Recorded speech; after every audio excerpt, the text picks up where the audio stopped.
Good morning! Today, Carmi talks about 5 things an immigrant should know if you will be working here in Toronto, Canada. So number 1, let's get the list done. Number 1, you have to expect a different cultural and traditional environment or working environment in specific. Okay, so Canada is known to be the most cultural country in the world. So having said that, you have to expect a lot of differences, no? Kaya respect in the workplace is very important. And personally, I suggest na magkaroon kayo also ng research about the countries na pinanggalingan po ng inyong mga kasamahan sa trabaho para at least naiintindihan nyo where are they coming from at kung bakit po ganun ang kanilang pakikitungo sa inyo. So, it's easier for you at magkakaroon kayo ng mas maayos na working relationship. Okay? So, number two po, it is not necessary for you to have a pre-job application prior to migrating here in Canada. Hindi po importante or hindi yan kailangan. Kasi pagdating nyo po dito, po pwede kayong maghanap agad ng trabaho. Depende kung gusto nyo na po yan o kung kompleto po yung papers ninyo, wala pong makakahadlang sa inyo na maghanap agad ng trabaho dito. But personally, I suggest na i-immerse mo muna yung sarili mo. At least give yourself 1 to 2 months to familiarize po yung environment kung saan ka titira, para at least alam mo kung ano yung mga bus terminals, kung nasaan yung mga bus stations na yon, ano yung bus number na sasakyan mo, ano yung mga major intersections na dadaanan mo, nasaan or saan located yung mga groceries na kakailanganin mo, saan yung mga simbahan, yun yung mga ganong bagay. Kasi pagka po nakapagtrabaho ka na, nagkaroon ka na ng regular na trabaho mo dito, marami ka ng bagay na hindi mo magagawa. And mind you, napakabilis po ng oras dito sa Canada, especially kapag nagkaroon ka na ng trabaho. So for now, hindi mo kakailanganin na magkaroon ng pre-job application. Lalo na kung normal or regular basis naman yung pagpunta mo dito or pag-migrate mo dito sa Canada. Nagiging requirement lang po yan at nagiging kailangan lang po yan kung halimbawa, ibang terms or ibang case or ibang paraan. Halimbawa po, kunyari yung Canada Express Entry. Canada Express Entry po is a migrating system kung saan ito po ay naka-point-based system. So meaning, kung meron kang pre-job application dito, mas makakadagdag yun sa points mo sa application mo for migration. So sa mga ganung case, importante po yun kasi pag yun yung means na ginagamit mo para makapag-migrate ka rito, ibig sabihin nun, the more points that you have, the more chances of winning. So, ganun po yun. Mas madali. Mas mapapadali yung iyong pag-migrate here kapag ka meron kang pre-job application. But in general, kung normal naman yung process mo ng migrating, hindi mo yun kakailanganin. Okay? Number 3. An immigrant should know that the government of Canada is always willing to assist the new immigrants here. So, ano po yun? Saang paraan?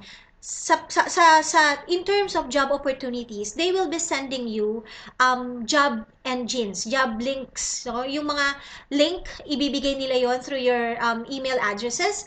And then, kailangan masipag ka lang kasi bibigyan ka talaga nila ng mga means para magkaroon ka ng idea ano-ano yung mga job opportunities for you, ano yung mga opportunities na pwede mong i-maximize bilang ikaw ay new immigrant here. Kung ang career path mo naman ay naplano mo na bago ka magpunta dito at naisip mo na kailangan mo munang mag-aral, tapos bago ka mag-apply doon sa posisyon na kung saan yun talaga yung gusto mong posisyon, so meron ding government funding dyan. May mga financial assistance din dyan ang government ng Canada. So walang problema. So chill-chill ka lang, okay? So number 4. Number 4 po, kailangan, you should know your salary expectation. So, pag nandito ka na sa Canada, you have to do your homework. Kapag meron kang nagustuhang posisyon or job role na gusto mong applyan, kailangan you have to do your homework. Research din. Kasi bakit? During the time na interview, tatanungin ka talaga ng employer mo. Sasabihin nila sa'yo, okay, so what is your salary expectation for this particular job? And you have to answer, kailangan yung answer mo, may basis, may kumbaga sa ano, malapit sa katotohanan. So, paano yun? So, kailangan mong mag-research, no? Hindi po pwedeng sasagot ka dito ng suntok sa buwan kasi the employer is also assessing you if alam mo yung sinasabi mo. And that is very impressive kung alam mo yung sinasagot mo at meron kang basihan at tama according doon sa anticipation ng iyong empleyado or employer, sorry. So, kung halimbawa sasagot ka na ang salary expectation mo is ito pong range at tama yon sa current na wage board dito sa Canada. So that's very impressive for a new immigrant like you. Kaya ako, personally, ang sinasuggest ko sa iyo, bago ka mag-apply, make sure na nakapag-research ka doon sa kung magkano yung salary na expected mo for that position. So currently po, ang entry level, ang salary range po natin here is from $12 up to $15 per hour po yan. So yan po yung entry level na rate dito sa Canada, sa Toronto, Canada. Okay? So ang number 5 po, sabi sa inyo, mabilis lang eh. Ang number 5 po naman is of course, you have to tailor fit your resumes. So, importante po ang resumes dito. Okay, so, ano ba yung general na template ng Canada or ng Canada pagdating sa resume? So, ang kanilang template here is a reversed chronological order of your work experiences. Ibig sabihin, kung sa Pilipinas po, ang kadalasan sa mga resumes natin, especially yung mga newly grad, ang inuuna nila is the personal information down to work experiences. Dito po, reverse chronological. So, ibig sabihin, kung ano yung pinaka-latest na work experience mo, yun ang kailangan mong i-highlight sa resume mo. Yun ang kailangan mong isulat sa umpisa. Tapos, bababa nun, yun mga personal information mo at saka yung credentials mo. So, ganun po yun. Yun po yung traditional or yun yung parang pinaka-basic no, na template resume mo dito sa Canada. Okay, now, speaking of tailor-fitting yung resume mo, paano po yun? For example, ang goal ko, ang career path na tatahakin ko, gusto ko maging 3 to 5 years, in 3 to 5 years, gusto ko maging part ng management team ng finance and administration. Pero dahil bago akong immigrant dito sa Canada, hindi ako pwede mag-apply agad doon sa managerial position. So, kailangan dadaan tayo sa entry level. So, kunyari, ang entry level niya is accounts payable clerk.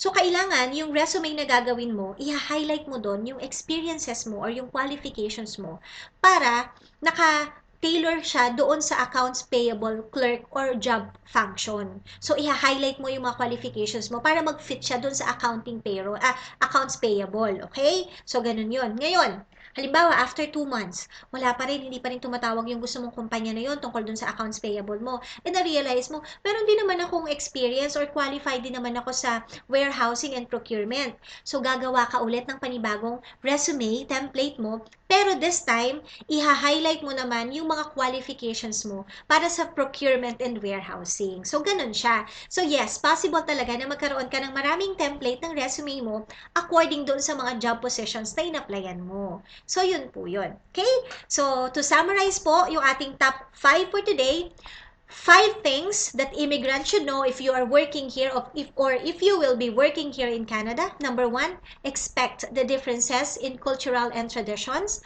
Number 2, there is no need for you to have a pre-job application prior to migrating here in Canada. Number 3, the government is always willing to assist their new immigrants. Wow, talaga ambassador yung peg ko sa mga sandaling yun. Number 4, you have to know your salary expectation. Do your homework. Number 5, you have to tailor fit your resumes during your application. So, ayan po. Una po sa lahat, maraming pong salamat sa patuloy niyo pong pagsuporta sa aking pinakabago at napakabagong YouTube channel.